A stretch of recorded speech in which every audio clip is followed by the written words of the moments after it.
Blackwood House presenta.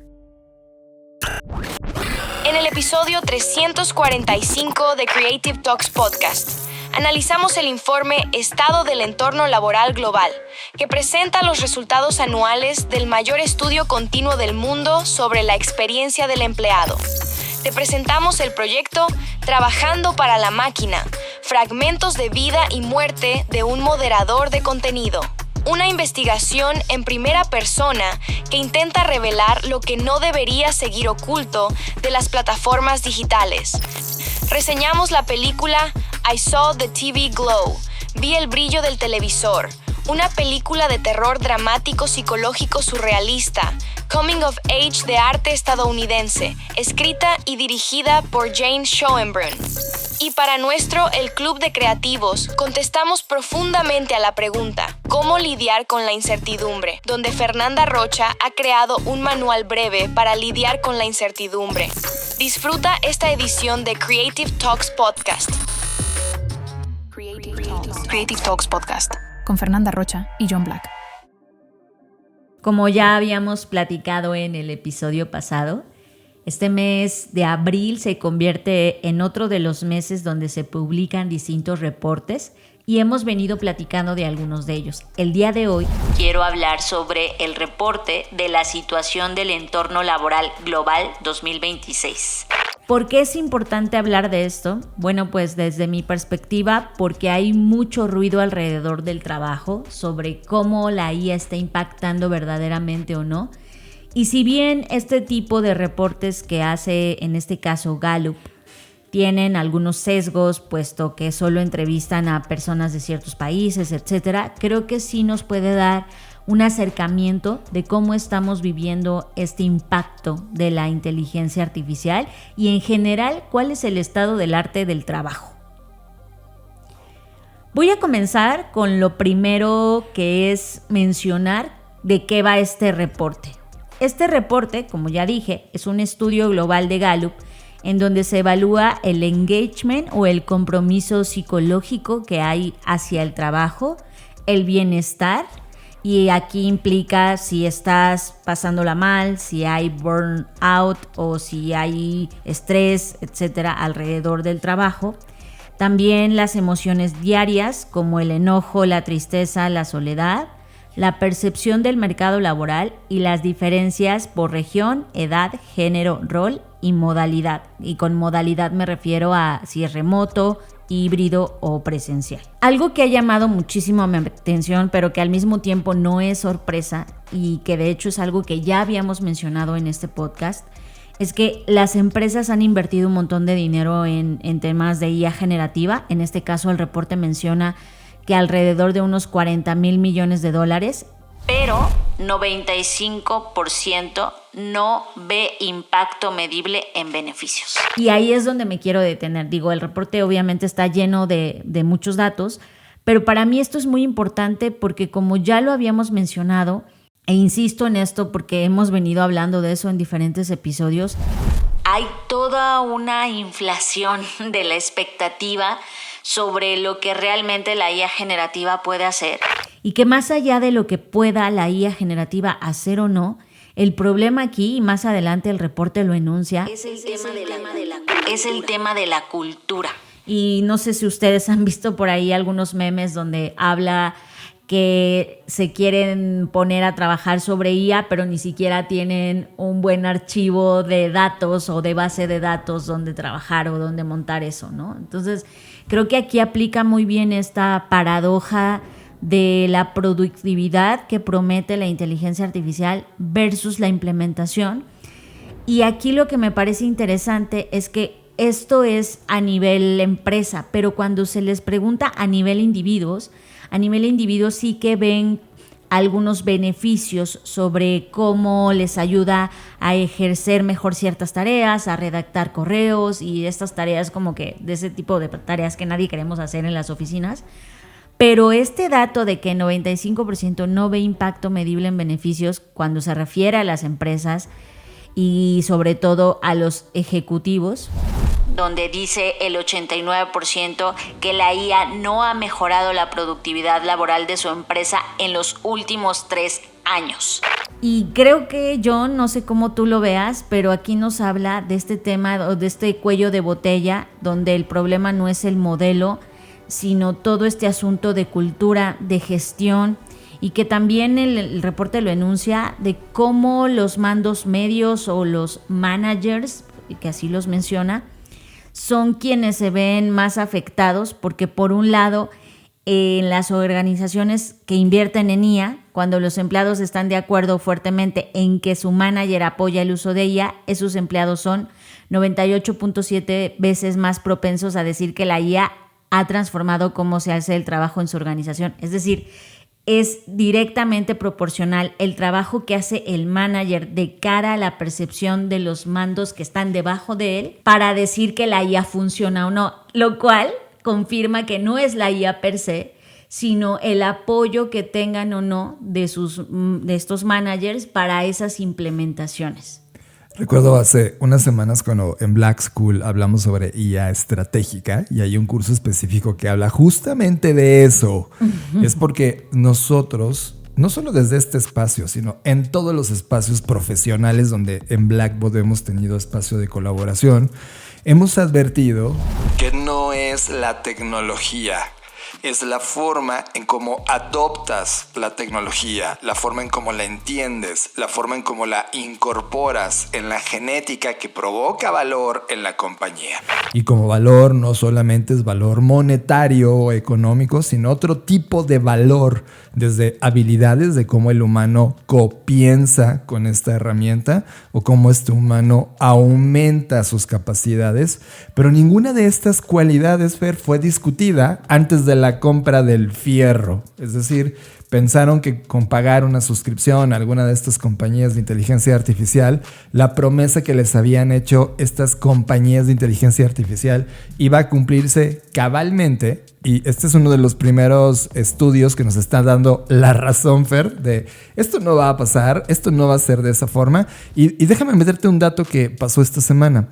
Esta semana me tocó dar una sesión a la gente de BBVA, sobre todo a la parte de diseño y la gente que está hoy muy en contacto y sobre todo haciéndose nuevas hipótesis sobre la experiencia de usuario o la experiencia de humano, como nosotros le decimos, y estamos muchísimo más de acuerdo de ese término.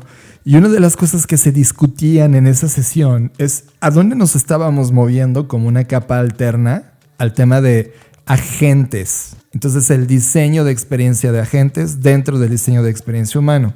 Y eso me dejó un dato en la mesa que lo voy a poner, Fer, y esto va a ser una bomba, sobre todo si ustedes están metidos ahora en temas de comprar o no comprar IA. Esto los va a detener muchísimo. Microsoft, Fer, todo el tema, lo que hizo con su agéntico, todo este tema de Copilot, hicieron un movimiento que, ojo, Fer, no fue público en términos de que, claro, eso no lo iban a jamás lanzar en una rueda de prensa ni hacer un comunicado, pero la gente que estamos metidos en esta industria, claro que nos damos cuenta. Y lo que hicieron fue un cambio completo a todo lo que tú lees sobre usos y políticas de uso de sus servicios en Copilot. Le agregaron una frase poderosa que te dice el estado actual de los servicios de la IA que tenemos. Y la frase es esta: nuestra IA solo debe ser usada para fines de entretenimiento. Hay una frase muchísimo más grande de esto, pero eso es lo que dice enteramente. Y Fer, el decir que el día de hoy estás lanzando y que te has dedicado durante años a vender un ecosistema llamado Copilot en Microsoft a las compañías, Fer, y que el día de hoy tengas que cambiar la política de uso y la política de privacidad y todo este documento legal que el usuario necesita poner OK y que nadie lee, y poner esa frase de su servicio, este producto solo es para fines de entretenimiento, porque estaban reportando que los resultados de Copilot, y no solamente el problema lo tiene Microsoft, también lo tiene Google, lo tienen todos, están empezando a dar señales de desgaste y de errores masivos en la entrega de datos. Por ejemplo, Google, de cada 10 acciones que le pides a Google, 9 las hace correcta, una no. el 10% de los resultados que te está dando hoy la IA de Google son equivocados. Y Microsoft está por encima de ese número, Fer. Entonces, la foto que tenemos el día de hoy, y déjenme decirles con total claridad, sobre todo si ustedes son directores de compañías, CEOs de compañías o ayudan a influenciar, no es la compra de la tecnología, es cómo la compañía ha desarrollado una cultura de innovación al interior para poder soportar esta tecnología o cualquier otra exploración que tengan. Y la foto de la IA el día de hoy, y se los hemos advertido por años, es que no es funcional. Tiene errores, no puedes confiar. Ahora, en el camino va a pasar evoluciones que definitivamente nos van a llevar a otro escenario, definitivamente. Y los hemos visto, y hemos visto el proyecto que vienen desarrollando, inclusive las IAs que no están publicadas y que ellos mismos salen a decir en una campaña de marketing de me da miedo publicarla porque esto cambia todo, y inclusive el control sobre la IA misma. Es marketing. En la realidad, Fer, todos se están pescando, o sea, se han vuelto en la carnada y en esta primera línea de cuerpos muertos donde no debían de adoptar una tecnología que no estaba lista para consumo humano.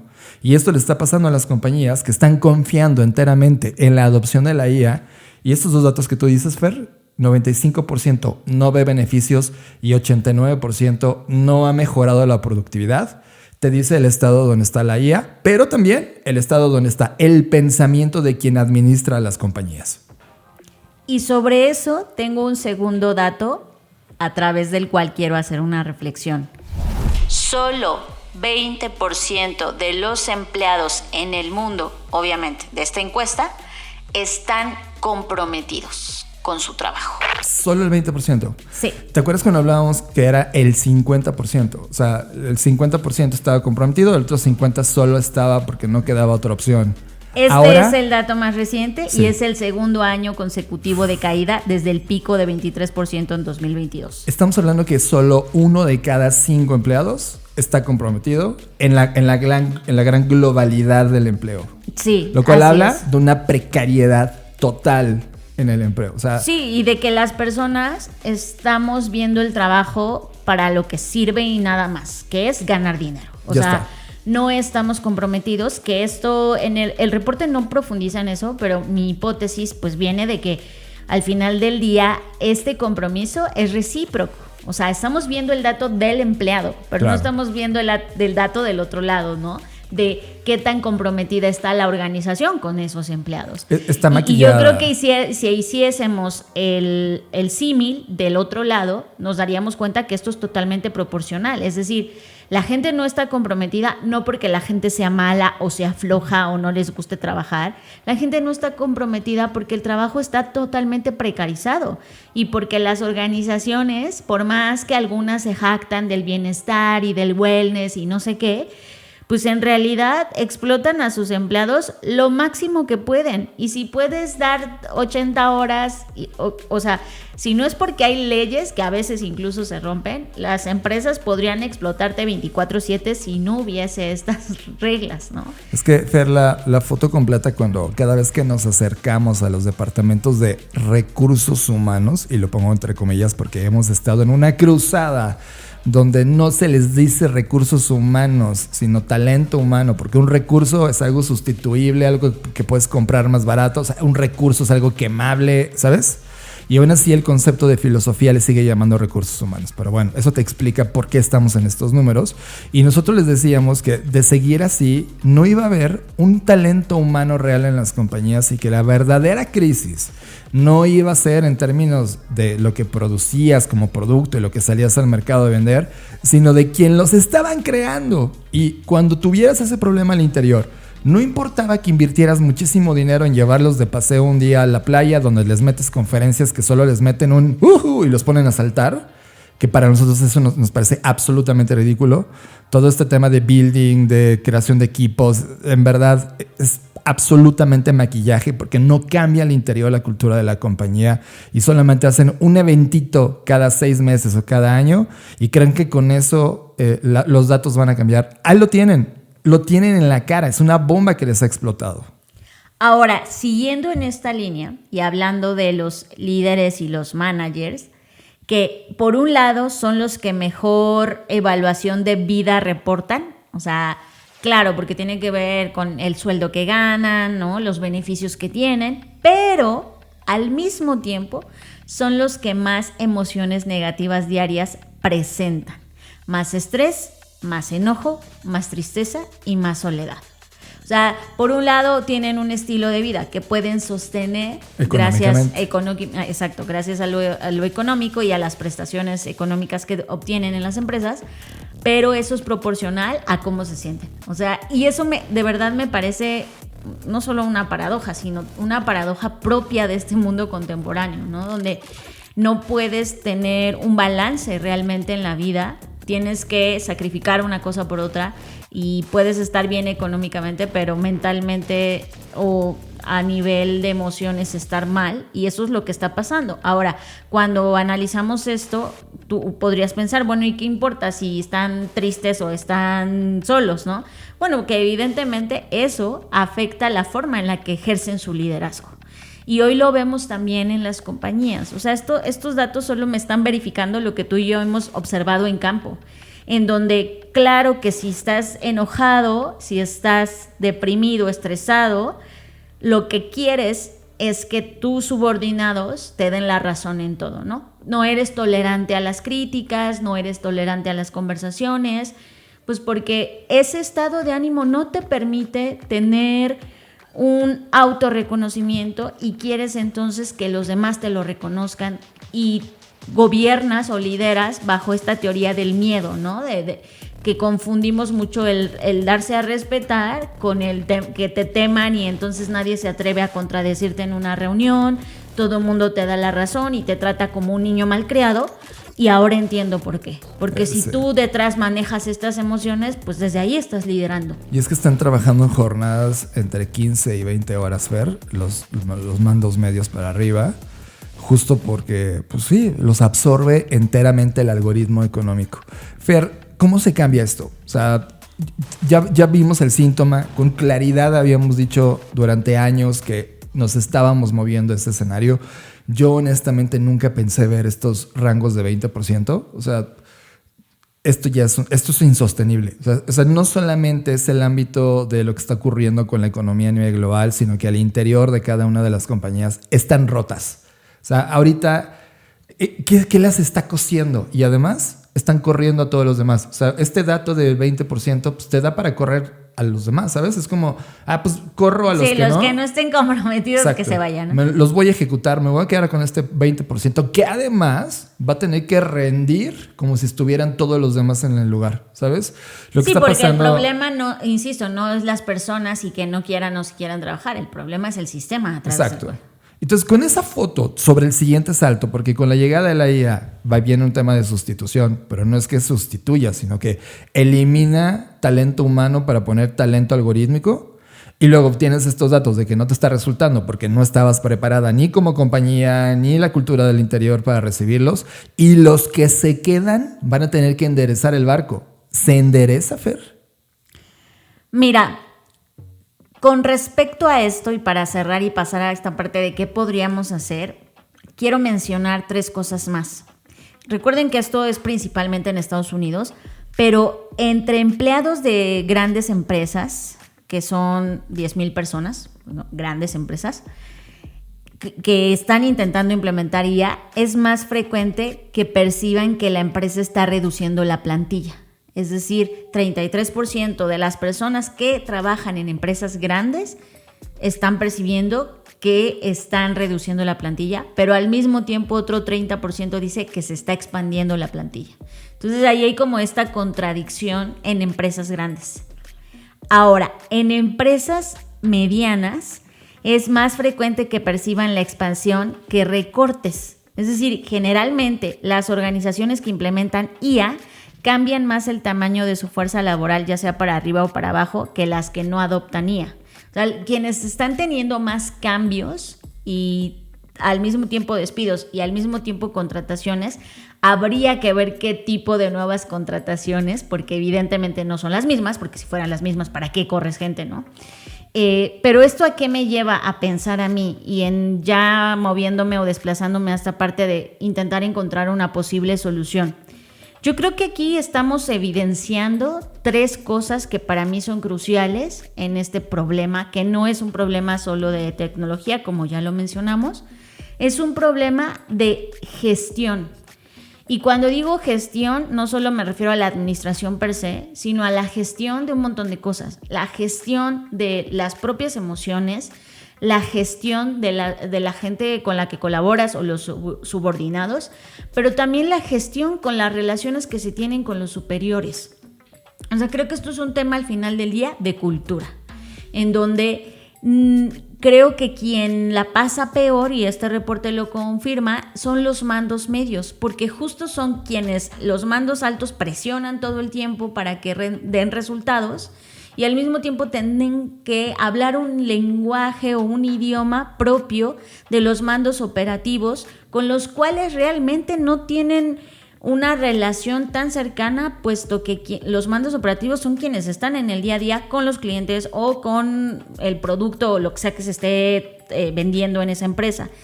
Creo que ahí lo que falta en esta gestión es entenderse como otro tipo de líderes. Ya no podemos entender a los líderes como alguien que solo manda y dice o da instrucciones.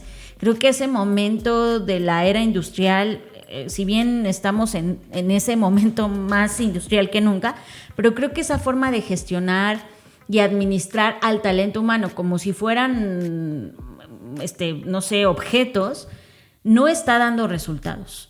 Y ahí yo creo que es un tema de cuestionar quién lidera y cómo lidera y qué habilidades desarrolla este líder. O sea, yo me pongo a pensar cuáles deberían ser las habilidades propias de un líder de este momento, independientemente en el rango o en el mando en el que esté.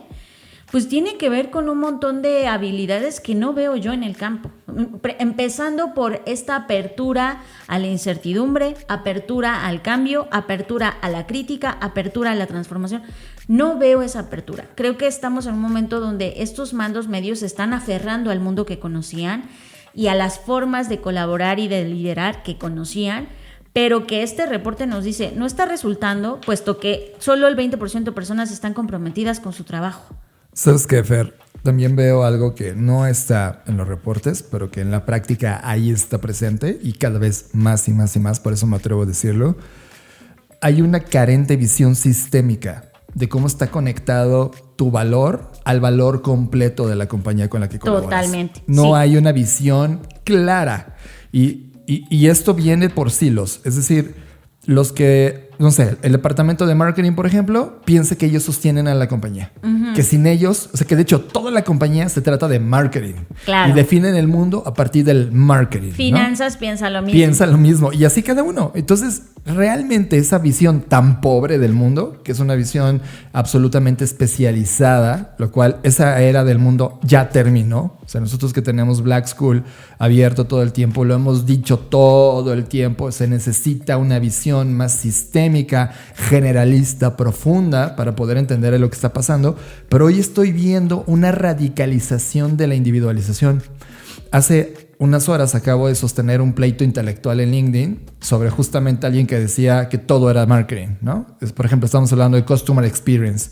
Y decía, no, Customer Experience es marketing. Científicamente nació en el marketing. Y yo de, ¿qué estás hablando, cabrón? O sea, claramente no, es un sistema más complejo. Marketing hace lo suyo, pero el CX es una suma de disciplinas donde, claro, tiene impacto en el marketing, pero no es marketing. Pero cuando lo empiezas a ver este discurso sobre todo lo demás, o sea, recursos humanos piensa lo mismo, etcétera. Hay al interior, en verdad se los digo, hay una crisis de entendimiento sistémico de cómo se está construyendo tu posición y el valor que se construye desde ahí para el resto.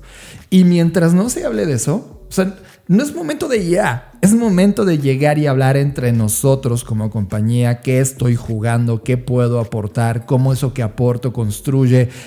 Y así, una vez mapeado, entonces montar encima todos los escudos que se necesitan para agilizar esa creación de valor.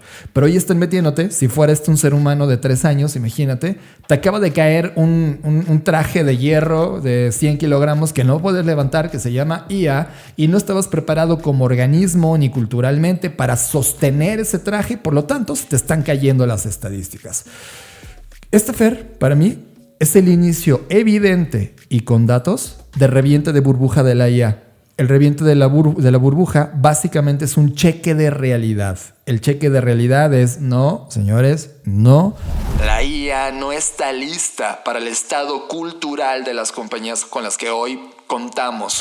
Y más en un mundo como este, que está demandando ya ni siquiera revisar cómo vamos a sobrevivir como especie, porque todo el tema de cuidado planetario ya quedó a un lugar en el sótano, sino todos están preocupados cómo sobrevivir económicamente a esta crisis. Y si no lo logra la IA, entonces ¿qué lo va a lograr? Ahora mismo todos los mandos superiores deben estar cagándose de miedo, porque se necesita un cambio cultural absolutamente disruptivo y no veo por dónde estén listos para dar y siquiera atreverse a dar ese salto. Sí, concuerdo. Y creo que además de lo que mencionaste, aquí es donde entra una resolución que Edgar Morin ponía en la mesa con su tema del pensamiento complejo y que para poder no desmenuzar, pero sí comprender de alguna forma u otra esta complejidad y este marco sistémico a través del cual nos movemos, es imprescindible sí o sí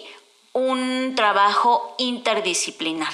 Y un trabajo interdisciplinar no es multidisciplinar, que ahí hay una gran distinción, porque un trabajo interdisciplinar es aquel que puede poner a trabajar distintas disciplinas en pos de la definición de un solo problema y la resolución del mismo. Es una conexión de disciplinas. Es correcto, que trabajan desde la descripción del problema hasta la posible resolución de manera integral y de manera sistémica.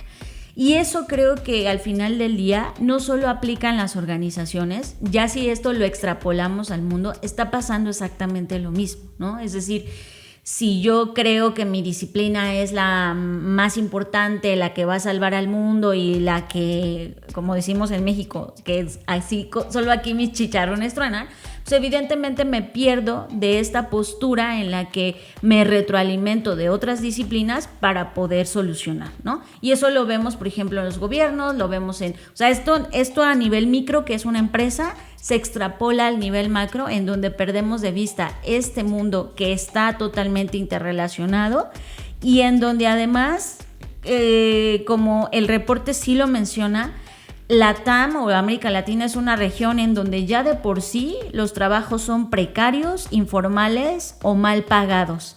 Entonces el riesgo en este lado del planeta no es que el modelo te sustituya, sino que tu trabajo siga siendo igual de precario de lo que ha sido hasta ahora. O sea, eso es para mí, y lo menciona el reporte y coincido con esto, que tu trabajo se quede en la parte más barata del stack y que nunca salgas de ahí. Y eso está muy cañón. O sea, que sea tan precario que cueste menos incluso que la inteligencia artificial. Exacto. Que es ese factor de IA es lo que dijimos que sí iba a pasar desde que se originó el problema de la IA o la hipótesis de la IA. Ahora, Fer, ¿qué hacer? Si eres un humano, no importa si eres un CEO. O sea, tú como humano estás en un ecosistema de generación de valor, en un sistema llamado capitalismo. No podemos borrar eso. No hay ahorita un modelo que te puedas mover automáticamente al siguiente. No hay. O sea, es lo que existe en esta parte de la vida. Entonces, lo que tienes que hacer, desde mi sugerencia, Fer, y si me equivoco, por favor, ayúdame a contradecirme. Aquí es donde se puede abrir el debate. Ya la realidad es esta. Estamos peleando en este mundo sistémico donde solo se te está valorando por el costo del asiento / lo que produces. Uh-huh. Aunque los como mismos líderes... Maquila. Eres una máquina. Eres un engranaje más. No, pero digo como en una maquila. Una máquina que produce ya sea playeras. Imagínate una máquina productora. Y tú produces 100 playeras al día y de repente llega una IA que produce 1000 playeras al día. Tan solo con esa ecuación de 100 contra 1000, adivina a cuál le van a dedicar más recursos. A la de 1000 te va a sustituir. Es más rápida que tú, produce con la misma calidad o mejor que tú y además trabaja 24/7. Esa ecuación no la podemos borrar. Ese es el peligro de la IA. Eso es lo que ya está presente en el mercado. De aquí a que se hace eficiente la IA, ¿cuántos años les damos, Fer? 10 años. O sea, para que esto esté ya en el mundo real y entonces Microsoft le quite ahorita a su política de privacidad el no es solo para entretenimiento y ahora diga, ahora sí es para uso industrial, ¿no? 10 años, 20 años, en una maduración real de cómo la tecnología la hemos adoptado en la humanidad, ponle 20 años. ¿Qué necesitas hacer tú como ser humano? Ampliar tus capacidades de conocimiento de manera multidisciplinaria, conectada, como dice Fer. Entonces, si tú eres muy bueno en finanzas, o eres muy bueno en marketing, o muy bueno en diseño, pues ahora métete a otras disciplinas conectadas. ¿Qué sabes de psicología? ¿Qué sabes de sociología? ¿Qué sabes de materiales? ¿Qué sabes de arquitectura? ¿Qué sabes de filosofía? Y comienza a conectarlos, no de manera superficial, sino profunda. Cuando yo hablo con esto, porque claro que lo hemos hablado con personas que nos han dicho, oye, ¿qué tengo que hacer, John? ¿Qué querías tú? ¿Estudiar más? Y la primera respuesta que me dicen, Fer, a mí es, ¿y por qué estudiar si no me lo pagan? Pues es que no es que te lo paguen, güey. Es que mañana todo ese conocimiento que vas a conectar gracias a este esfuerzo que estás haciendo es lo que te va a mantener vigente en el mercado, en el valor de tu puesto. Y no es porque te lo hayan obligado. En algún momento se los van a obligar. O sea, en algún momento las compañías van a tener que hacer este upskilling al interior con toda su fuerza de talento para poder dar este salto. Pero mientras tú ya te anticipaste, y ni siquiera es como un tema de ganar más, sería un tema más de curiosidad sobre la vida misma. Sin embargo, Fer, ahí está también no lo voy a hacer. Y lo entiendo. Porque si ya estás trabajando a este nivel de estrés, donde no te gusta, ¿no? Donde ya odias esta posición de trabajo y todavía sales de trabajo y tienes que estar pensando en habilidades para mejorar tu trabajo, lo entiendo, es intoxicante. ¿Quién lo hace? Entonces, estamos en una paradoja en donde la voluntad de dar el salto, el primero que da el salto a las mejoras, es porque realmente entendió el mundo desde otro punto de vista y decidió invertir en él, en sí mismo. Pero quien no lo está haciendo, Fer, pues hay solo dos caminos. O el sistema te expulsa porque no diste el salto y cuesta muy caro actualizarte, muy caro. O te vas a ver obligado a actualizarte y vas a odiar más tu trabajo. Estás escuchando Creative Talks Podcast. Creatividad, innovación, diseño, negocios y futuros. John, y siguiendo con este tema de las personas detrás de la tecnología, en este caso de la inteligencia artificial, quiero hablar de un caso que me conmovió muchísimo y me conmovió muchísimo principalmente, y debo decirlo así, por el formato a través del cual fue narrado. Este es un fanzine con el cual me encontré esta semana. Es un fanzine que creó Horacio Espinosa y es un trabajo autoetnográfico que fue publicado a través de Data Workers Inquiry, que es una organización pues, que está justo enfocada en evidenciar esta inequidad, esta violencia que hay detrás del trabajo de programar los algoritmos.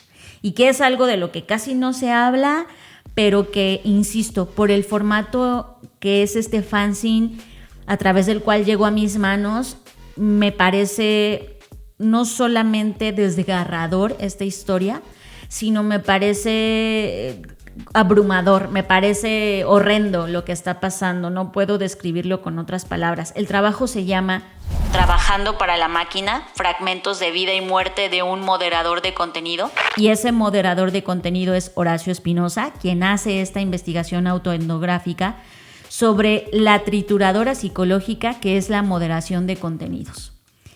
Lo que hace Horacio es compartirnos a sangre fría lo que él vivió siendo moderador de contenido de Meta y lo dolorosa que fue todo este proceso, porque además, dicho sea de paso, estas organizaciones o estas empresas más bien te hacen firmar 80,000 NDAs a través de los cuales te someten al silencio, del cual valientemente Horacio Espinosa decidió salir. Y este texto es, así lo dice tal cual y lo secundo, un cadáver despedazado en más de un sentido. Para que se den una idea, no voy a mencionar acá todo porque está tan duro que seguramente si yo pongo las palabras tal cual están, nos pueden censurar el episodio. Pero de lo que sí voy a hablar, y voy a dejar obviamente disponible para que ustedes puedan descargar este trabajo, en el intro habla que cuando lo contratan, como parte del proceso de contratación para ser moderador de contenido, le preguntan, oye, ¿te gustan las películas de terror? Y wow. Sí, ya más o menos sabes, ¿no? Intuyes por dónde va esto. Pero déjame entender, o sea, ¿realmente él veía cadáveres? Él veía imágenes más horrendas que cadáveres. Claramente. O sea, violencia explícita, o sea, cosas que, insisto, no puedo mencionar en el episodio ahora mismo. Y todo pasando en las distintas plataformas de Meta. O sea, estamos hablando Facebook, Instagram. Sí, totalmente. Entonces, cuando él le preguntan esto, pues se le hace curioso, aunque ahora que ya supo de qué se trataba, pues se dio cuenta que esa pregunta era para medir su capacidad de resistencia ante la sobreexposición de las realidades más abominables producidas por el género humano. Pero que además lo que le llama la atención es la frivolidad con la que esta empresa Meta considera el contenido de redes sociales como simples películas, ¿no? Claro, claro. O sea, y ahí ya empieza el terror. O sea, sí. De ahí esto es lo más ligero. O más bien se valida lo que de alguna manera nosotros hemos hablado en este podcast, pero ahora llevados a primer plano por alguien de que estuvo dentro y estuvo en contacto directo con esto. Sí, pero cuando digo que de ahí empieza el terror, me refiero a que el fanzine se va poniendo cada vez más horrible. De hecho, incluso en la página y en el propio fanzine hay un disclaimer, porque este fanzine describe trauma, enfermedades mentales e incluye descripciones e ilustraciones de violencia gráfica y menciones, por supuesto, de suicidio, autolesiones, que pues pueden evidentemente resultar peligrosas para cierto tipo de personas, ¿no? Entonces se recomienda discreción totalmente. Vaya fotografía del mundo, y sobre todo yo, ahora que te estoy escuchando hablar sobre esta documentación de lo que ocurrió en la vida real, todo mundo sabemos, hace año y medio, Mark Zuckerberg decidió eliminar todo este departamento que filtraba este contenido. Lo decidió eliminar. Editorialmente ya no tiene humanos que estén ahora haciendo esta clasificación y eliminándolos de las plataformas. Y le dejó todo el trabajo a los algoritmos. Es decir, ahora esto lo hace la IA. Claro, pero ¿quiénes crees que entrenaron esos algoritmos? ¿No? Seres humanos como Horacio Espinosa. Que ahora, y voy a leer una parte que dice: el trabajo es una trituradora psicológica. A quienes rendimos más nos llaman los high performers y se nos premia con flujos cada vez más violentos y degradantes.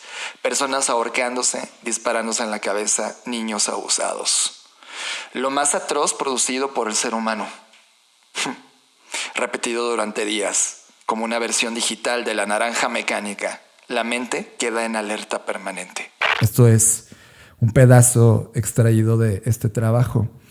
El tema es que cuando supe que Mark Zuckerberg cerraba a su equipo de editorial, o sea, entiendo por un lado que es tener a humanos viendo esta atrocidad, ¿no? A ti, yo si fuera Mark Zuckerberg, y ojo, estoy diciendo desde mi construcción moral y ética de los productos que yo lanzaría, me preguntaría sobre la existencia misma de mi plataforma llamada Meta, Facebook, Instagram, todo, WhatsApp, y, o sea, honestamente, haría algo radical para cambiar eso o cerraría la plataforma. No sabiendo que cerrarla significaría que se acabaría el problema, solo lo dejaríamos de observar.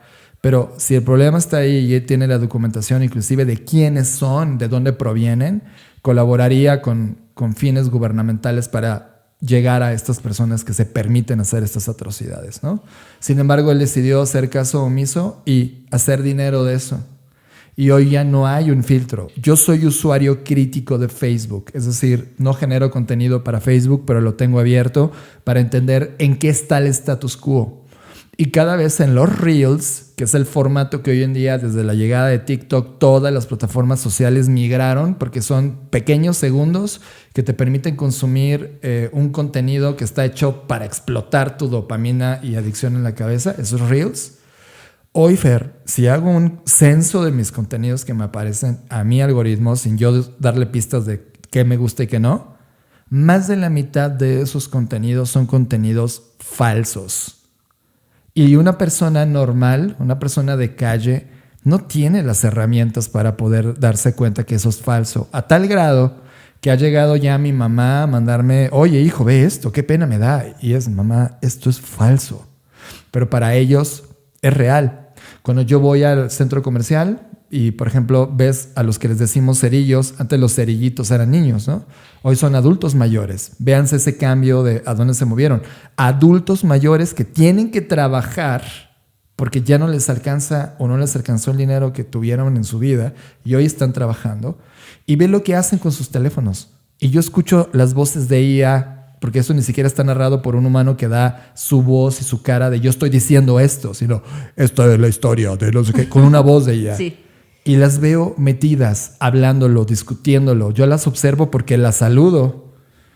Y esto es un problemón, porque tienes un aparato de generación de contenido. Por un lado fue humano y es atroz, y yo no quiero quedarme con esta fotografía de que la humanidad es atroz. Claro que es atroz en un porcentaje de la humanidad y ese porcentaje necesita ser hablado para poder ser combatido y de alguna manera cambiado.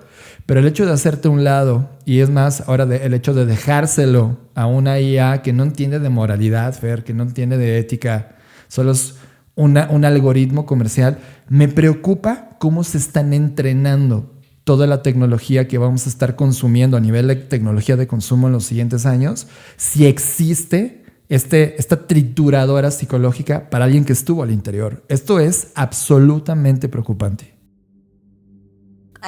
Publiqué este fanzine en mi cuenta de LinkedIn y me contactó Data Workers Inquiry para invitarme a conocer el resto del trabajo que hacen. La verdad es que es un trabajo brutal de visibilización y además, pues por supuesto, de ir contracorriente, porque hablar de esto en voz alta, pues obviamente no está bien visto por las plataformas sociales, y me refiero digitales, redes sociales digitales como Facebook principalmente. Pero ellos hacen esta iniciativa de investigación global y participativa que abarca 9 países en 5 continentes, en donde los propios trabajadores de datos se convierten en una comunidad de investigadores, tratando de identificar problemas urgentes, formulando sus propias preguntas y eligiendo los formatos que mejor narran sus historias. Esto va desde fanzines, documentales, cómics, ensayos, podcasts, animaciones, que están en el repositorio de este proyecto. Y bueno, aquí hay de trabajadores de todo el mundo, o sea, hay personas latinoamericanas, personas de Kenia, personas de Siria, o sea, personas de todo el mundo participando y tratando de alzar la voz en medio de este mundo donde pareciera que los discursos y las narrativas están gobernando y maquillando la realidad constantemente. Pues creo que el trabajo que están haciendo todas estas personas es un trabajo valiosísimo. Me parece un trabajo no solo de resistencia, sino de defensa de derechos humanos, que es brutal. Fer, este es el costo de ser creador, ¿no? Y es el cambio de paradigma, de cuando eres solo un usuario consumidor, porque de esos en el mundo están en el 98%. Inclusive gente que habla de estas tecnologías como la IA, como si fuera la panacea, sin siquiera tener un grado de pensamiento crítico de qué estamos promoviendo. Hay una pregunta que voy a dejarla al aire porque la pienso utilizar en una conferencia. Y estoy pensando en cómo llevarla en una dimensión con una correcto contexto sin perder el impacto. Si Hitler viviera otra vez y Hitler fuera dueño de una de estas plataformas de inteligencia artificial o plataformas de redes sociales, ¿usaría sus productos? Esa es la gran pregunta, porque lo que tenemos ahora en potencia es gente peor que ese cabrón. Y sobre todo, convirtiendo en dinero, en economía y en entretenimiento todo eso que está mal. Y eso es lo que está pasando hoy. Probablemente cuando estás en el presente no te das cuenta. Lo ves cuando ves el pasado, cuando ya pasaron décadas y logras hacer un zoom y la historia ya intervino y ya se analizó y de repente todos acordamos de que estuvo muy mal. Está muy mal lo que está pasando el día de hoy y está pasando en tiempo real. Y para que no nos vuelva a pasar lo que siempre nos ha pasado generacionalmente, primero la gente que lo está viviendo debe darse cuenta que está mal. Y me encanta que existan estas resistencias. Creo que tu pregunta, Fer, sobre ¿dónde están los hackers? Creo que la temperatura comenzó a crear ebullición y este vapor son estos hackers. Ya no se puede sostener y proyectos como Data Workers son parte de la reacción ante la temperatura de lo que está pasando hoy con nuestra tecnología y nuestra humanidad. Seguiremos en este podcast hablando de esto, porque aquí no cerramos los ojos, acá no miramos a otro lado, aquí vemos de frente al elefante y hablamos creativamente de cómo hacer una diferencia. Fer, gracias por traerlo. Estás procesando Creative Talks Podcast. con Fernanda Rocha y John Black. Fer, una vez más lo has hecho. Siempre les he dicho, ya lo saben, que Fernanda Rocha de repente me dice, oye, ¿podemos ver esto?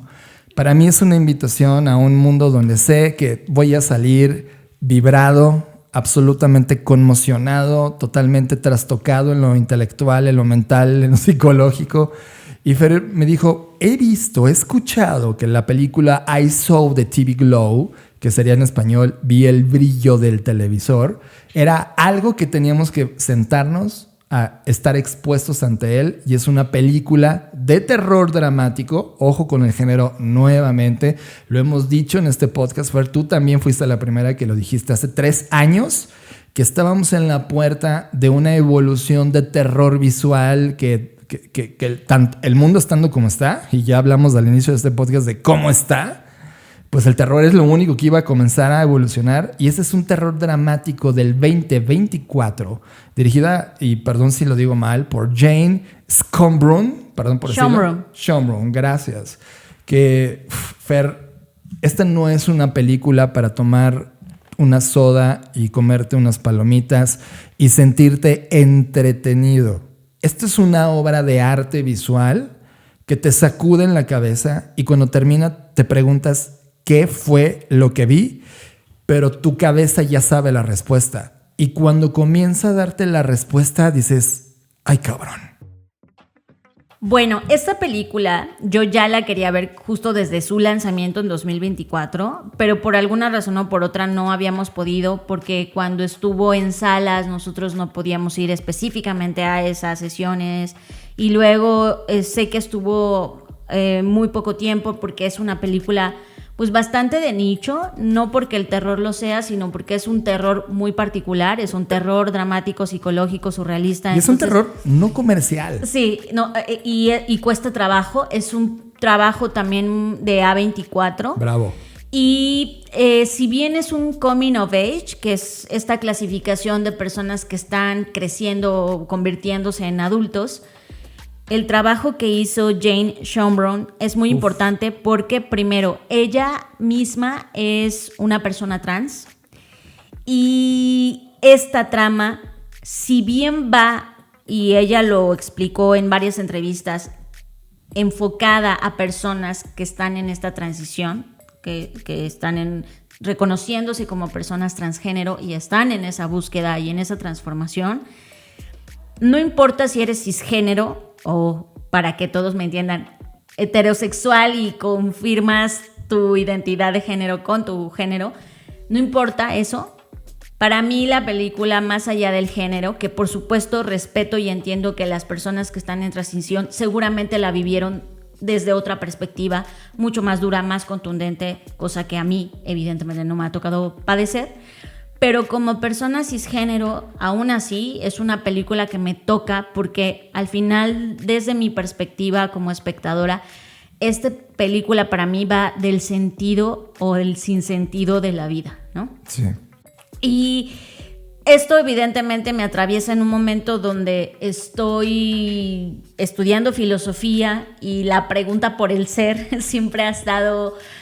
pues es la pregunta madre que tiene la filosofía por resolver, ¿no?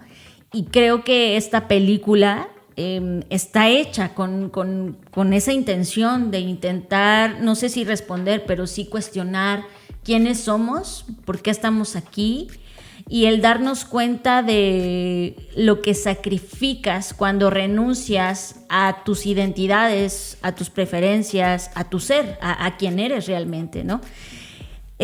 Como dices tú, es una película que está muy bien hecha visualmente, porque creo que la forma, la iluminación es parte de esta atmósfera que se va gestando y te va llevando a lo que es real o no es real. Y además transcurre en un momento de los 90s, cuando todavía te sentabas o ibas a la casa de tu amigo a ver un programa en vivo, o en este caso una serie, que la serie es la que mantiene el rol narrativo de toda la película. Entonces tienes que ir a cierto horario, prender la tele y esperar a que salga en tiempo real el nuevo capítulo, ¿no? Me acuerdo, no sé, cuando veíamos Dawson's Creek Claro. o Sabrina la bruja adolescente, que de alguna manera a ti y a mí, Fer, nos tocó en nuestra niñez, en transición a la juventud, y que hoy en día pues lo único que tenemos cercano a esos momentos es cuando te conectas un viernes, porque a las 8 de la noche van a sacar en tu plataforma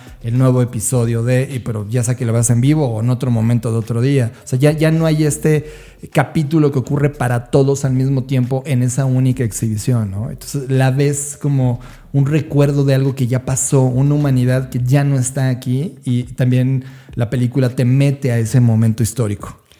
Efectivamente, no voy a hacer ningún spoiler, solo voy a decir que efectivamente dentro de esta película hay una serie fantástica que se llama The Pink Opaque, o El Rosa Opaco. Pues sí. Que el rosa opaco tiene mucho sentido, o sea, también el que sea opaco, el que sea rosa, no es gratuito. Sí. Y en este rosa opaco, en esta serie, pues, los personajes principales luchan contra un villano que también no es casualidad, que se llama Mr. Melancolía, que híjole, eso toca fibras bien profundas, sí, ¿no? De qué significa la melancolía en este momento. Y que icónicamente esté además representada por la luna, ¿no? Además, y todo esto ocurre en el reino de medianoche, ¿no? Y también me parece interesante que ocurra en la medianoche, y que a través de esta medianoche, que es un mundo fantástico, los personajes de la película puedan experimentarse en otras dimensiones, ¿no? Y cuando digo otras dimensiones, no solo me refiero dimensiones de la realidad, sino dimensiones de sí mismos y de quiénes son, y sobre todo, obviamente, en esta fase en la que están ambas personas, que están en una transición de la adolescencia a convertirse en jóvenes. Pero creo que la parte más dura de la película ni siquiera es esa, sino ya cuando se convierten en adultos, ¿no? Exacto. Y el pasar y lo que ocurre durante ese proceso donde va al trabajo, regresa. Que es mucho de lo que abrimos hoy en este podcast. O sea, esta maquinización de la vida misma a través de la explotación laboral está puesta en la pantalla, y aunque tú lo ves ridículo, ¿no? En ese mundo habitamos todos. Y hay un concepto que se usa, sobre todo entiendo que la comunidad trans lo ha adoptado mucho, sobre el momento en que se rompe el huevo, que es el momento en que te asumes como persona trans, comienzas un proceso, y en ese proceso pues te tienes que enfrentar al rechazo. Y creo que todos atravesamos este egg crack, o este rompimiento del huevo, de alguna forma u otra, ¿no? Cuando empiezas a descubrir quién eres, pues parte de ser adolescente implica contradecir lo que se te ha dicho que tienes que ser, ¿no? O sea, la adolescencia es esa búsqueda de esa identidad de quién eres, y ese reconocimiento y reafirmación, y además reconocimiento de que tus padres no son perfectos y que cometen errores. O sea, es como si te quitaran un velo del mundo en el cual te das cuenta de ciertas realidades, y esa realidad duele. Y creo que la película lo exhibe muy bien, ¿no? Este dolor que hay cuando te das cuenta de tu familia, pero sobre todo cuando te das cuenta de que el mundo que se te fue dado no existe realmente, sino está impuesto. Entonces, tu familia, tu género, tu trabajo precario, o sea, todo eso al final se te fue dado. O sea, no es algo que realmente hayas elegido. Y creo que eso duele, ¿no? Y que además lo vas acomodando mentalmente aunque no es una decisión tuya consciente, sino que tú vas acomodándolo para que funcione. Sí, para que tenga sentido. Exacto. Y no duela, ¿no? Y no duela, aunque cuando ves todos los acontecimientos de la realidad, pues duele a madres, y es donde viene esta crisis de cómo podría sobrevivir en este mundo. Y luego viene un momento de una muerte simbólica. Y eso también fue muy duro para mí, porque es verdad que muchas veces para salir de estos momentos duros, pues tiene que morir una parte de ti, ¿no? Y hay quienes, y ese creo que para mí es la gran lección de esta película, hay quienes se atreven a someterse a ese proceso de muerte metafórica para poder, ni siquiera hablo de florecer, sino simplemente poder existir. Sí. Y hay quienes no. Y los que no sufren demasiado, ¿no? Yo he estado metido, Fer, en muchas conversaciones hoy en día muchísimo más trascendentales en términos de lo espiritual. Y le llaman a esta muerte y renacimiento como la noche oscura del alma. Cuando volteas a ver todo lo oscuro que hay y lo oscuro dentro de ti. Y no lo oscuro necesariamente tiene que ver con lo malo, sino con este lado que has venido ignorando, pero que es parte de esta realidad y que no puedes entender la realidad hasta que no confrontes a esa parte oscura. Y la película lo pone de manera muy explícita, es increíblemente explícita. Ahora, déjame decirte algo, Fer. Cuando tú estás viendo la película, y claramente seguramente hay personas que escuchan nuestro review y van a ver la película y dicen, ¿qué?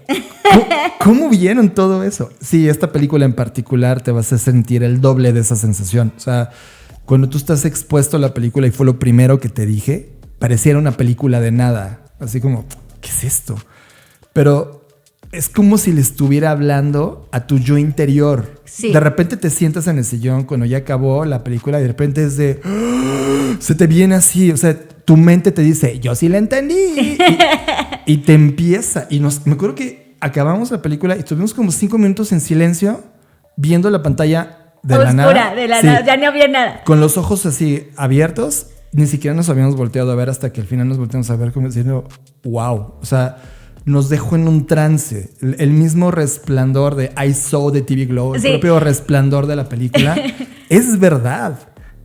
Te deja un resplandor. Yo tenía muchísimos años que no sentía esto así.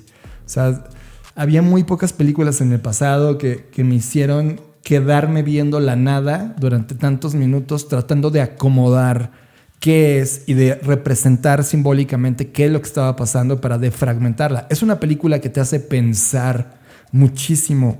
Déjame pongo solo un dato que me sorprende. Cada vez, y tú y yo lo hemos notado en los últimos 5 años desde pandemia para acá, toda la crisis que hay sobre actores, directores, escritores, directores de Hollywood o de cualquier otro contenido, ellos mismos con su dinero han venido dándose chamba a sí mismo. Es decir, fondeando sus proyectos. Sí, dense cuenta en los créditos quién es el director ejecutivo, quién está metido en los proyectos y vas a ver que son los mismos actores. O sea, sí, es como dirigido por Fernanda Rocha, actuado por Fernanda Rocha, escrito fondeado por sí. Sí, es la única manera de mantenerte vigente en la industria es que ahora tú te vuelvas en un elemento. Por ejemplo, la actriz Emma Stone, que tú y yo hemos estado hablando muchísimo de ella en todos los papeles que ha venido haciendo últimamente, junto con su esposo, que es el comediante Dave McCary, fueron parte de los productores y productores ejecutivos de la película a partir de una compañía que fundaron que se llama Fruit Tree, el árbol de frutas. Y evidentemente ver el sello de A24, ver Fruit Tree, ver que ellos mismos están patrocinando los propios proyectos en los que participan, también te deja muy claro el estado actual donde está esa industria, que mucho de esa industria también se habla dentro de la propia película, toda la parte de cómo se produjo o qué significa este contenido televisivo que termina así, jugando un papel fundamental. Ver también este trabajo, el de Jane, y yo no lo sabía. Este es el proyecto intermedio. Hubo un proyecto antes y va a haber un proyecto después. Ella está haciendo una trilogía, lo cual a mí ya me dejó muy inquieto por conocer todos los proyectos en los que va a estar. Este es el segundo largometraje en una búsqueda, y lo voy a leer tal cual, persistente de pertenencia pertenencia en los espacios estáticos entre píxeles analógicos. Wow, ese tipo de descripciones de cómo un artista intenta llevarnos a su visión de cómo está construyendo una narrativa, me encanta. Fer, a mí esta película, para una persona común y corriente solo le va a decir, está rara. Y está bien, o sea, es su lectura, pero para personas como tú y yo y los que escuchan este podcast, que ya tienen una construcción de creador y que su alma está viva y vibrante por temas de arte, diseño, creatividad, etc. Esta película es un golpe fuerte, de esos golpes que sacuden y que te hacen pensar en ciertas posiciones y que también me hacen pensar de lo que yo mismo en mi vida he venido experimentando y que necesito acomodar. Son una película que te cuestiona y que te exige abrir el cajón y ser el maricondo de la vida para acomodar las cosas que tienen que acomodarse y sacar las que ya no necesitas. La pueden ver ahora mismo en la plataforma de HBO Max. No sé cuánto tiempo va a estar ahí porque con esto del cambio de plataformas que se van a una y a otra. Así que aprovechen. Creo que es una película que, como bien mencionas, John, hace muchas preguntas sobre la vida, la muerte, la vida no vivida y qué estamos haciendo en esta vida, ¿no? Que son preguntas fundamentales y creo que más allá de, insisto, de la temática de no atreverse a salir del closet, no va de eso, o sea, es mucho más profundo,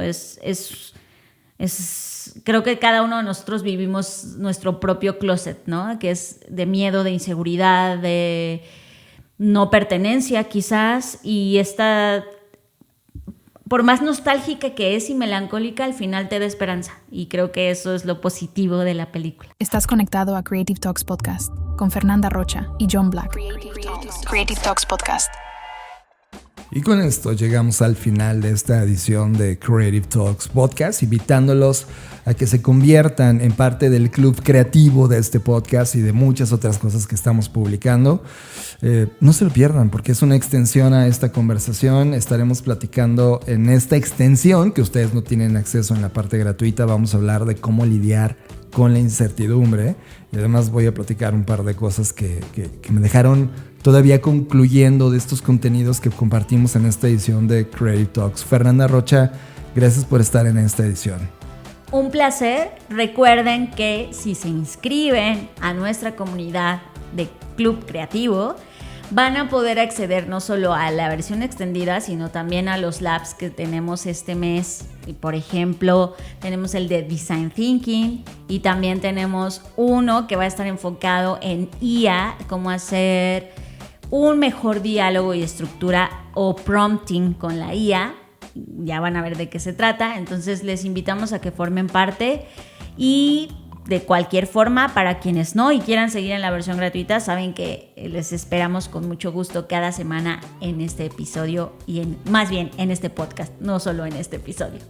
Así es, los queremos mucho y gracias por este tiempo y es un placer acompañarles, aunque sea unos minutos cada semana. Gracias por dejarnos entrar a su sistema nervioso tratando atómicamente de colocar ideas preciosas en su interior y otras muy inquietantes. Gracias por eso. Yo fui John Black. Yo, Fernanda Rocha. Y nos vemos en el futuro. Gracias por escuchar Creative Talks Podcast. El podcast que habla de creatividad, innovación, diseño, negocios y futuros. Con Fernanda Rocha y John Black. Fundadores de Blackbot, la compañía que diseña el futuro. Creative Talks Podcast.